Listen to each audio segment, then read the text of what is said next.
Changamoto kubwa iliyotuhamasisha mpaka tukafikia lengo hili ilikuwa ni ubovu wa barabara, kipande chetu cha barabara hiki kutokea upande wa Iyela kuja upande wetu wa Mwakibete, hususan eneo la Bomba Mbili.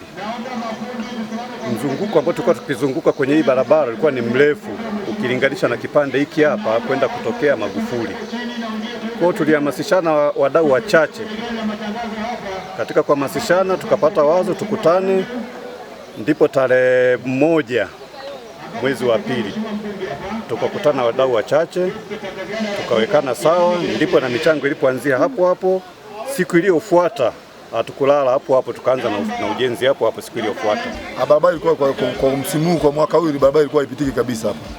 Tulikuwa tunazunguka umbali mrefu, tulikuwa tunazunguka barabara ya Ivumwe wakati kuna barabara ya jirani hapa. Kwa hiyo tukahamasishana kama alivyosema mtangulizi wangu, tukahamasishana tarehe 1 hiyo, tarehe 2 tukaanza ujenzi.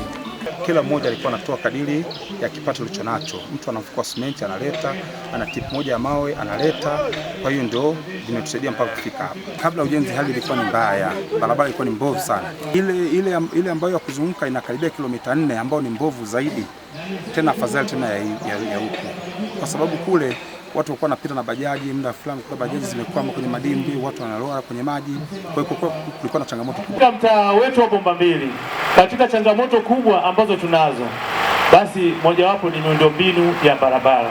Barabara kwa kweli zinatusumbua sana katika mtaa wa Bomba Mbili. Na ninaomba tu niseme barabara kama mbili tu nafikiri, ambazo kwetu sisi ndio kama muhimili wa mtaa huu wa Bomba Mbili. Kuna hii barabara ambayo inaanzia Mabanzini mpaka shule ya sekondari Ivumwe.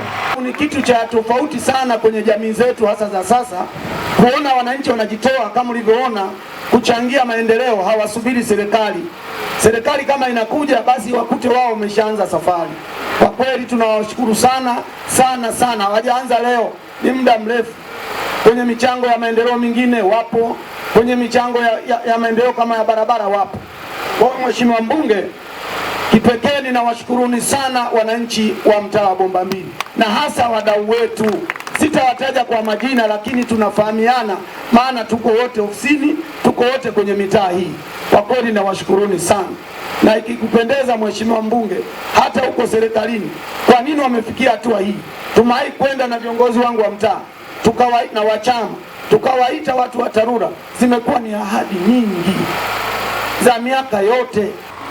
Kazi hii tulianza tarehe 2 mwezi wa pili.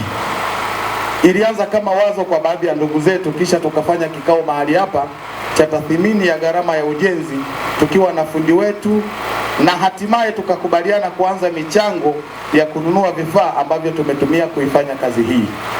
Kwa hiyo jumla ya gharama ya kazi zote iliyofanyika hapa ni shilingi milioni 23 na laki 4 na shilingi 6,000. Hii yote ni michango tuliyoipata toka kwa wadau wachache sana wanaopatikana katika eneo hili na hatimaye kufanikisha kazi hii ya ujenzi wa barabara.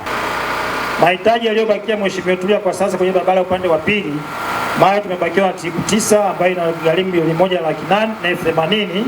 Mchanga tunahitaji tripu 10 milioni 1,200,000, kokoto tripu 8 milioni 1,280,000, simenti tunahitaji mifuko 480 milioni 9,120,000 na mafundi shilingi milioni 4. Jumla tunapata milioni 16,600,080. Kwa sababu nyinyi wadau mmeshafanya kazi kubwa sana hapa kwa kushirikiana ninyi kwa ninyi. Na mimi leo nimekuja hapa mbunge wenu kama mdau. Kwa hiyo na mimi leo nitatoa mchango wangu. Sio kwamba nimekuja tu ili nitembelee alafu niende zangu niseme nimekagua na washukuru sana kwa kazi. Si ndio jamani? Sasa hapa kwa idadi ya mawe ambayo bado zitakuja leo, trip 10 za mawe. Malori nadhani amechelewa kwenda kubeba mawe lakini atafika leo. Kwa hiyo malori yako njiani analeta hayo mawe trip 10 kwa ajili ya upande ule wa barabara. Na mifuko 100 ya simenti. Sasa nyinyi mtapeleka pale ambapo inahitajika zaidi. Sasa kuhusu haya maombi mengine ambayo mnataka muendelezo wa hizi barabara, hayo ngoja tukatafute wadau, alafu tutakapokuwa tayari basi mtataarifiwa. Kwa maendeleo ya sekta ya utalii na huduma za hoteli nchini, Parrot Hotel iliyopo Kaloleni katikati ya jiji la Arusha ni fahari ya Tanzania. Ina bwawa la kisasa la kuogelea na kupumzika kwa watu wa rika zote, mapokezi yenye ubora.